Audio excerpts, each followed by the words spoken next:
अस्सलामुअलैकुम दोस्तों, आज मैं आपके लिए रमज़ान स्पेशल के लिए बहुत ही ठंडा मज़ेदार शरबत बनाने की रेसिपी लाई हूँ। ये शरबत बहुत ही ठंडा होने के साथ साथ बहुत ही ज़्यादा फ़ायदेमंद है। ये हमारे जिगर और मैदे को ताकत पहुँचाता है। इसके साथ साथ ये हमारे हाज़मे को दुरुस्त करता है और खाना फ़ौरी तौर पर हज़म हो जाता है इसको पीने से। तो बहुत ही कूल और बहुत ही मज़ेदार शरबत है ये। इसको बनाने का तरीका है बहुत ही आसान, घर में रखी हुई चंद चीज़ों के साथ आप इसे बना सकते हैं। तो चलिए हम रेसिपी देख लेते हैं। इस शरबत को बनाने के लिए पहला इंग्रेडिएंट जो हमें चाहिए वो है पुदीना।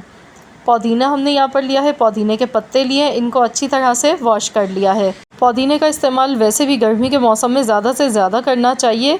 ये हमारी स्किन के लिए, ओवरऑल बॉडी के लिए बहुत ही ज़्यादा फ़ायदेमंद होता है। तो चलिए हम जूस बनाना शुरू करते हैं। तो इसको बनाने के लिए सबसे पहले मैंने ब्लेंडिंग जार ले लिया है। इसमें हम पुदीने के पत्ते ऐड कर देंगे। तो यहाँ पर मैं 3 से 4 गिलास शरबत बना गई हूँ, तो उस हिसाब से मैंने पुदीने के पत्ते लिए हैं। नींबू का रस डालेंगे 3 टेबल स्पून, 3 चम्मच भर के नींबू का रस लिया है। हस्बे ज़रूरत इसमें पानी डालेंगे। 4 चम्मच मैंने इसमें चीनी के ऐड कर दिए हैं। अब हम इसमें डालेंगे नमक, हस्बे ज़रूरत नमक डालेंगे, बिल्कुल थोड़ा सा डालना है। इससे जायका, फ्लेवर बहुत अच्छा आता है इस शरबत का। तो चलिए इसको हम ब्लेंड कर लेते हैं।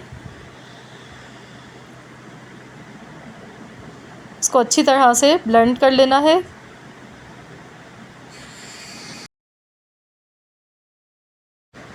तो इसको निकालने के लिए सबसे पहले हमने इसे छान लेना है।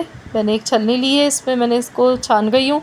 इसमें मैंने थोड़ा सा ग्रीन कलर भी डाला है ब्लेंड करते टाइम मैंने, तो वो वीडियो में रिकॉर्ड नहीं हो सका। तो ये ऑप्शनल है, आप चाहें तो डालें, आप चाहें तो स्किप कर दें, लेकिन इससे दिखने में अच्छा लगता है। अब मैंने इसमें थूक मलंगा ऐड कर दिया है। ये मैंने 15 मिनट के लिए पानी में रख दिया था इसको भीगने के लिए।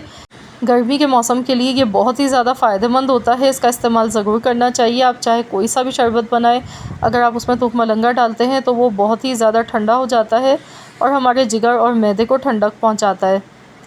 तो ये देखिए शरबत हमारा बहुत ही मज़ेदार सा ये बनकर तैयार हो चुका है और जो इसका कलर है वो इंतहाई खूबसूरत लग रहा है।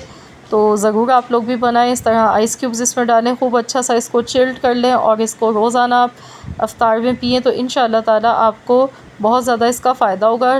तो रेसिपी अच्छी लगी है तो वीडियो को लाइक कर दीजिए। चैनल पर नए हैं तो चैनल को सब्सक्राइब कर लीजिए। मिलते हैं इंशाअल्लाह ताला नेक्स्ट वीडियो के साथ। तो जब तक के लिए अल्लाह हाफ़िज़।